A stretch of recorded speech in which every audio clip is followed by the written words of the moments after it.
I thank you, Honourable Deputy Chairman of Committees.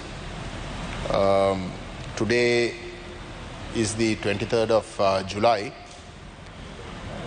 It's been over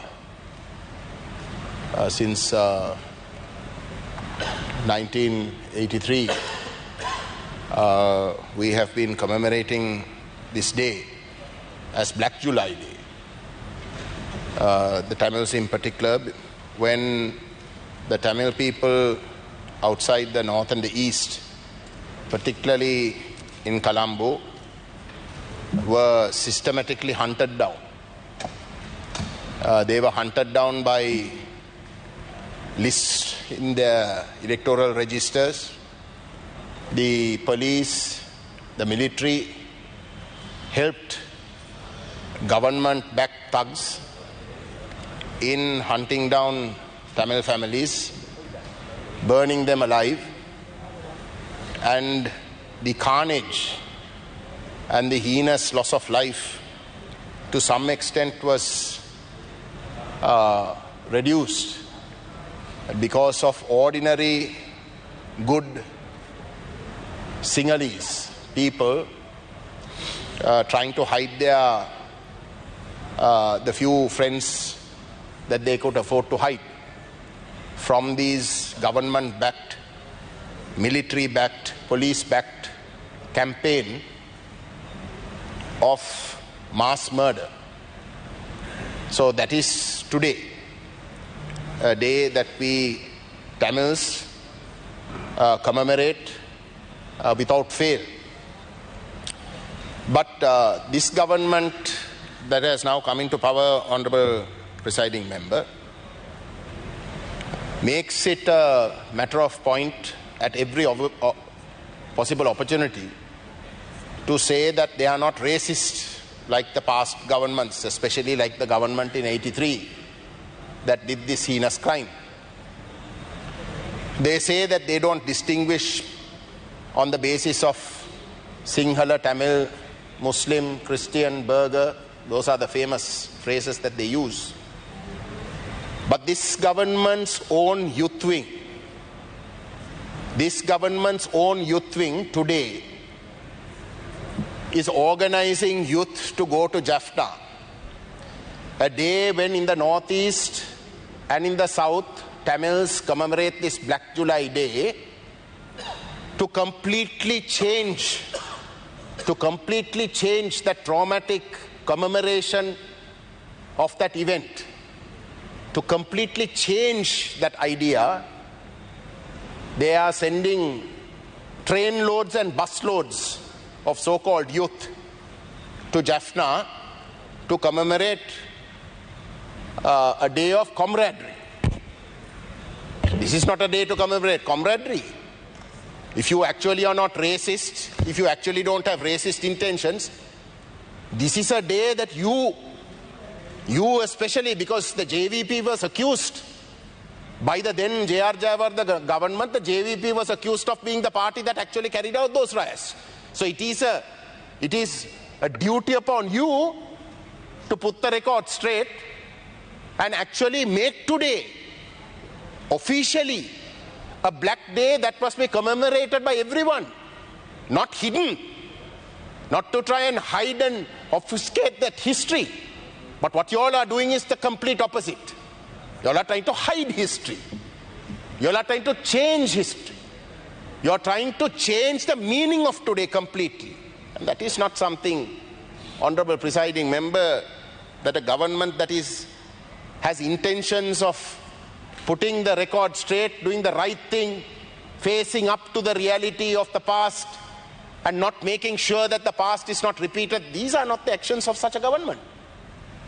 So I condemn this government's youth wing going to Jaffna on today and trying to change the nature of the commemorations that are taking place right throughout the northeast and even in the south by Tamil peoples who are still traumatized, because still we don't have an official apology.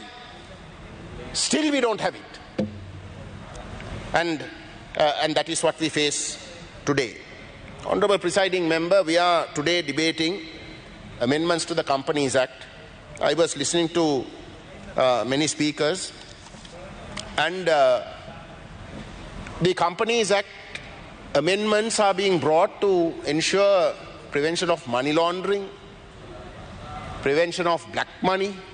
All of those intentions and amendments for those intentions, I think 20 odd sections are being amended. Those are things that we welcome. But I noticed repeatedly, except the minister, everybody else, concentrating on this notion of preventing terrorism financing and how important these amendments are towards that. How important these amendments are towards that. Now, I mentioned how in 83 innocent civilians were massacred. Massacred. No justice. Nothing whatsoever. Refusing, this government also refuses to bring anybody before courts and convict those who are responsible for these heinous crimes. So then what do you expect? People who have been victims of such heinous crimes, what do you expect them to do? What did the JVP do?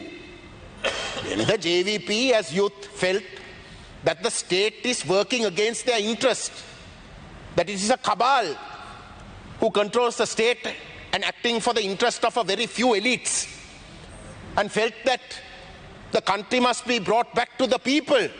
What did they do? Ultimately, they decided that they needed to take up arms. I will never call that terrorism. I will never call that terrorism, because those are legitimate reasons. Legitimate reasons that have to be addressed. But you are doing the complete opposite. Are you trying to say, you yourself say that all previous governments for the last 70 odd years were racist? Well, if you say that, that means there are aggrieved people amongst the Tamil people. And then when they are so bitter, if they are forced to take up arms, like what happened in 83, if they are forced to take up arms because they feel that that is the only way that they can have some sort of security, you, of all people, calling that terrorism and refusing to look at the whole conflict in its proper context to find answers, you're not going to find solutions. No, you're pandering to the same past. You're pandering to the same past. I'm telling you, last week, there were people from Valigamam North, particularly from a village called Mailatti, who came down to Colombo, and they protested in front of the presidential palace, in front of the presidential secretariat. And some of them went inside and met with the, I think, one of the secretaries or the secretary to the... And they're protesting because, Honorable Presiding Member, in 2013, 6,000 acres were gazetted. 6,000 acres were gazetted under the Land Acquisition Act, 6,317 acres in 2013 for military purposes, for high security zones. Then eventually, because of international pressure, because of the protests of the Tamil people, almost 3,000 acres were released. And there is now 3,000 acres that is still not released. The Secretary to the Ministry of Lands, we have found out, is thinking in terms of gazetting those remaining 3,000 acres as a high security zone and permanently refusing to allow them to be released. Now, this is against your own policy. This is against the promises that you gave.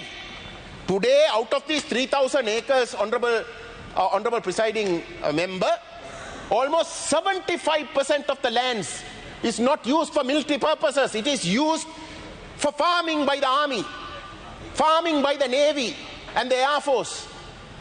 For you all to bring vegetables to the local market and undercut the local farmer. Surely, isn't that something that your government should be against? You should be on the side of the ordinary people. Over 75% of the land is used for non-military purposes, Honorable Presiding Member. 6 temples and churches within this 3,000 acres, within the so-called high security zone, have disappeared, Honorable. I'm finishing. Have disappeared. They were there in 2009. People, villagers used to get special permission and go to those temples, and they used to pray there. Those 6 temples and churches have today disappeared. This wasn't a war zone. There was no heavy fighting inside these high security zones. How did they disappear? This is a UNESCO crime. This is a UNESCO crime. These are things that you have to look into. If you don't look into this, Honorable Minister, the Companies Act being changed to try and prevent so-called terrorism is all rubbish. Nothing you do will ever prevent a people from resisting this sort of absolutely unacceptable conduct by the state. Conduct by the state. And I appeal to you as a JVPer, Honorable Minister, as a JVPer, not as an NPPer, as a JVPer who knows why you took up arms to find solutions to the core issues. And if you do not do that, no amount of legislation, you had legislation for the last 30 years, didn't prevent anybody taking up arms. So no amount of legislation can actually prevent conflict. Thank you.